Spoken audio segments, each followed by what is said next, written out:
Hello everyone. Today, me and my group members are going to talk about one minority, which is Manchu in China.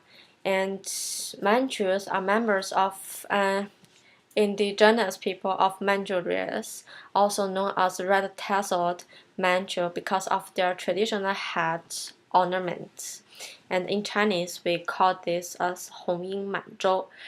Manchus is one of the oldest minority group in China and is the second largest minority group in China.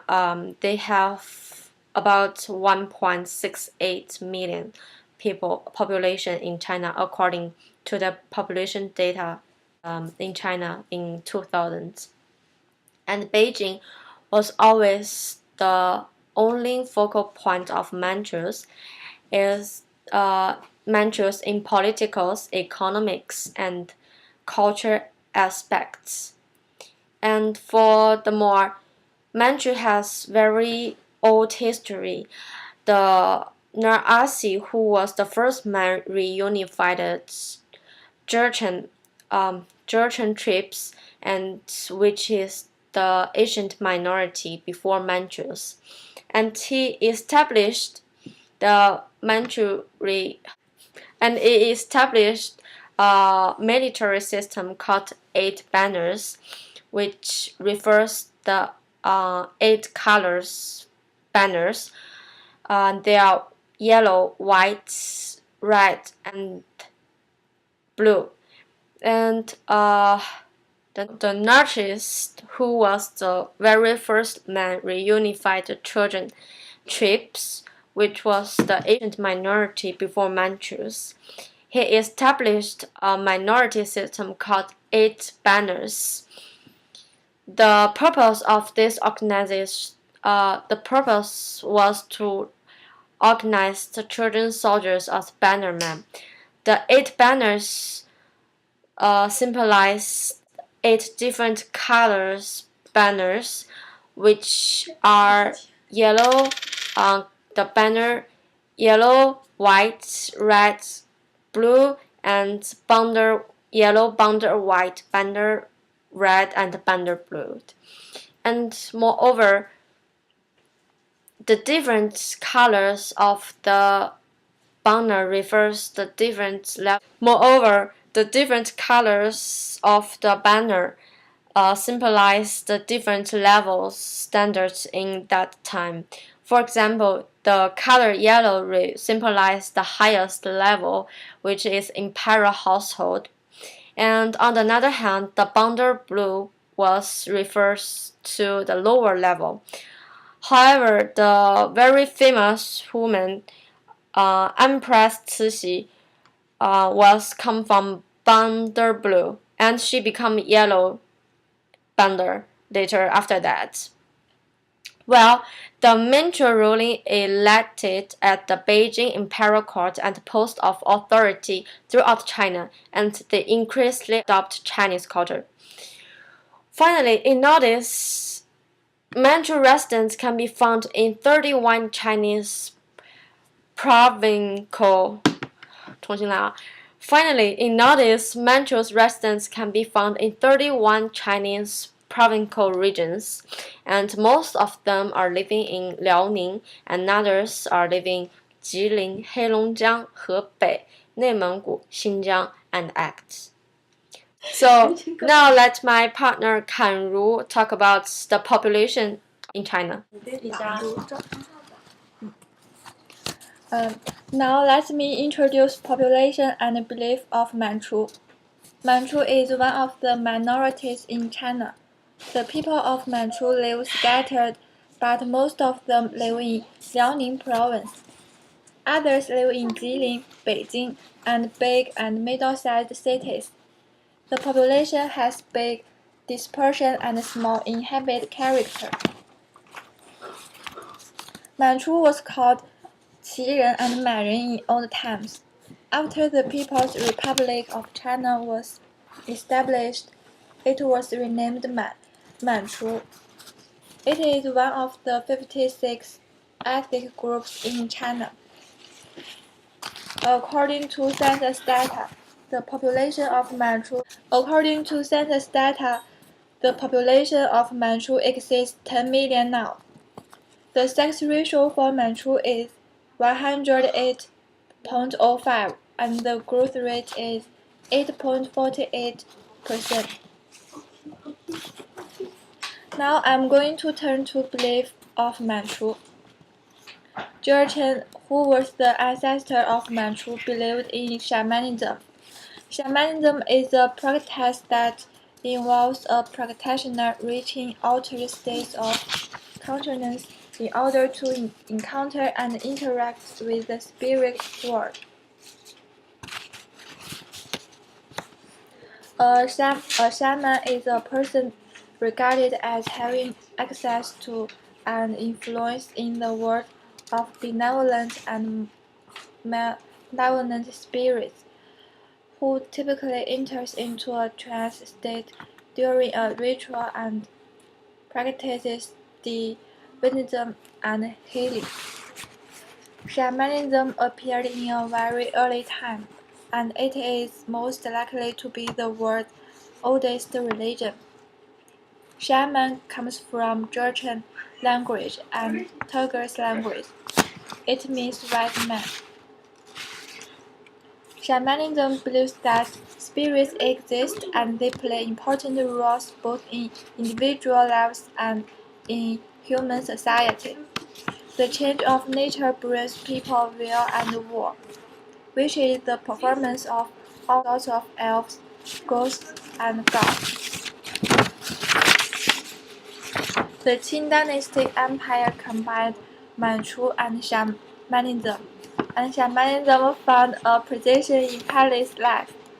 Nowadays, we can find the temple which the royal sacrifice and held the ceremony in Forbidden City. Now let my partner Pengja introduce her part to you. I'm going to talk about the custom of Manchu. First, I want to talk about the clothes. Wear hat is a part of Manchu traditional culture, conventionally especially different from Han Chinese culture of starting to wear hats in 20 hours ago. 20 years old. Manchu people wear hats in all ages and seasons. Formal hats also have two different styles. One is straw hats wearing in spring and summer. Another warm hat wearing in fall and winter. The Manchu robe is the most representative clothing of the Manchu people. Modern Chinese female silk qipao diverted from Manchu robe. And another one to talk about is the Manchu surcoat was military uniform of 8 banners aiming. It means 八旗军 since Kangxi period. The coat got popular in third estate. The Chinese silk Changzhuang is directly diverted from it. The second part is traditional activity. The Manchu people are good at singing and dancing. They love such sports as horsemanship and ice skating. And ice skating is is one of the most important winter events of Qin royal household. Performed by 8 banner ice skating battling. It means 八旗兵协营, which was a special force trained to do battle on ice terrain. Nowadays, there are Manchu people are still good at ice skating, like Zhao Hongbo and Tong Jian, which are the world champion on figure skaters. And the topic is traditional holidays. Day of running out of food is the Manchu traditional holiday. In order to allow the people to remember that Nurhaci and his soldiers. Nurhaci made these days in is day of running out of food. Traditionally, on these days, Manchu people usually eat peru or cabbage wrapped with rice, beef or pork. And I want to talk about the taboo of Manchu. Manchu people are not wearing dog fur hat and eating dog meat.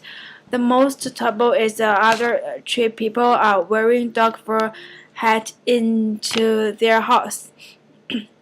And another traditional taboo is the new daughter-in-law cannot be with her father-in-law, mother-in-law, and her husband at the same table for dinner. And now welcome my partner Lulu to introduce food and language. Now let's talk about Manchu language. In general, Manchu language is a typical agglutination language which belongs to Altanic language system, Manchu, Tinglish, Manchu branch, and it comes from the ancient Nubian language. Here is the evolution. Actually, at first, Manchu people didn't have their own words. They used the Khitan script as their language. Until 1119, a script named Jiangken Big Script became their language. It's also called Nuzhen Dazi in Chinese. Then, in 1138, Jiangken's small script appeared. Manchu people started to use the small script. From Jin Dynasty to Ming Dynasty, the Manchu language Jurchen's small script was becoming mature. There are some characteristics of the Manchu language then, such as verb declension and a long ideogram. Then in early 16th century, Jurchen's small script started to be lost. In 1599, the first emperor of the Qing dynasty asked a man called Erdney to create a new language. It's a kind of Mongolian word which is called Frontal's Manchu script. There is no circle and dot in the language. Then, in 1632, a scholar called Da Hai improved the Manchu language. He added circles and dots into the language. The script is called Darcy's Manchu script. However, after Manchu conquered the Central Plain, they started to learn Han language. Then Chinese became widely used. Today, most Manchu people in China speak Chinese instead of Manchu language, and Manchu surname also integrated in Han surname. Next, I will introduce Manchu food for you. Manchu people usually eat rice, bean cake, and dumplings, a popular food called Yu. It's a traditional Manchu food. It's made from glutinous rice rolls with sweet beans flour. Well, for meat, Manchu food includes hot pot and orchid feast. For vegetarian diet, there is the Chinese sauerkraut, and also there is a Manchu big meal called Manchu Han Emperor Feast. So today we'll talk about the Manchu history, the Manchu population, Manchu customs, and some Manchu language and food. Thank you for listening.